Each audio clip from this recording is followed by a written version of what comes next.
everyone, this is Yana Smakula for StAMPtember.com, and thank you for joining me today.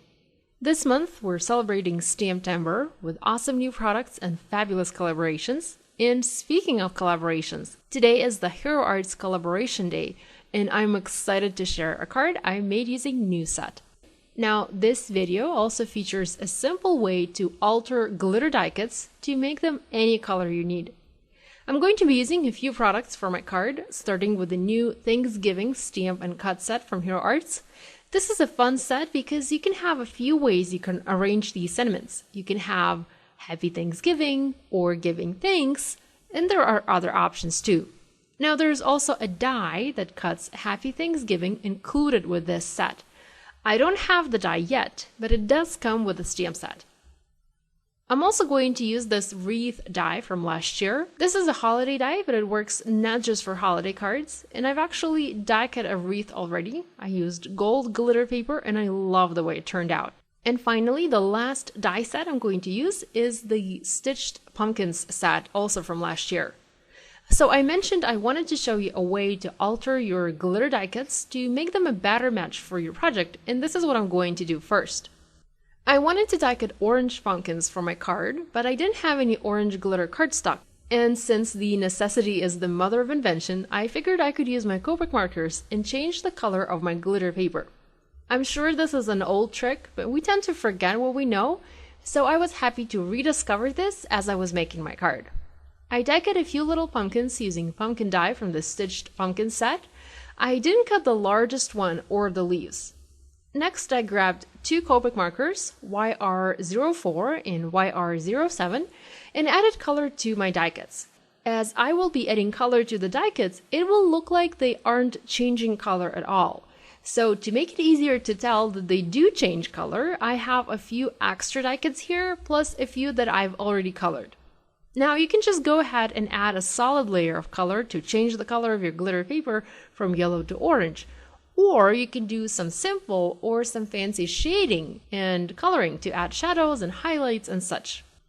I'm going to do just some basic shading here, and I'm first adding my darkest color to the bottom of the pumpkin and then using the lightest color to blend that out.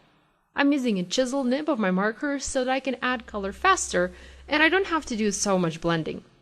I did do 2 or even 3 layers to have more intense colors, and I really love how easy it was to change color of my die cuts. And I almost didn't use this glitter paper because I couldn't find the perfect color. So Copic markers or any alcohol markers or even alcohol inks are great for altering the color of your glitter paper. Now I will say that not every kind of glitter paper die cuts equally nicely. Some glitter papers cut beautifully, others don't cut at all. So if you ever have any problem die cutting glitter paper, the problem is not with the die, it's with the paper. Probably that particular paper might not be designed for die cutting. For the next part of my video, I forgot to turn the camera on and I do apologize. I didn't do anything special there. I just heat embossed Thanksgiving using Simon's Antique Gold embossing powder onto a piece of brown cardstock. I trimmed it down using Simon's rectangle die, and I also heat embossed Wishing You a Happy sentiment onto dark orange cardstock, and this is burnt orange color using white embossing powder from Hero Arts. Now I want to pop this wreath up on my card, but because it is such a detailed die cut, I can't really do that using foam adhesive. I could have die cut it a number of times, like 5 or so, and stuck all of the layers together to have that dimension, but I didn't want to do all of that extra die cutting. So instead, I decided I would hide the adhesive, foam adhesive, behind other elements, like the cinnamon strips and behind the pumpkins. This will give the illusion that the wreath is floating in the air, and I often use this trick when I have a very detailed die cut on my project. And I find this to be less time consuming than doing multiple die cuts, although I do that from time to time. Once I added all of my foam adhesive, I foam mounted my wreath over the heat embossed sentiment, aligning it in the center. Next, I used a layer of fun foam. I added double-sided adhesive tape and used it to foam mount my panel onto an A2 top holding card base. Lastly, I die cut a little bow out of that same burnt orange cardstock and adhered it over the pumpkins to somehow finish my wreath, and I also added lots of brown self-adhesive gems from Hero Arts. I adhered a few onto the pumpkins, but most of them were placed under the wreath so that you can see them through the die kit.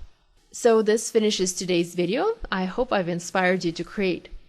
You can find the list of supplies I used for this project down below.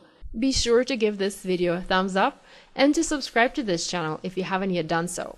And check out Simon's blog for more creative inspiration. Thank you so much for joining me today. I'll see you next time. Bye!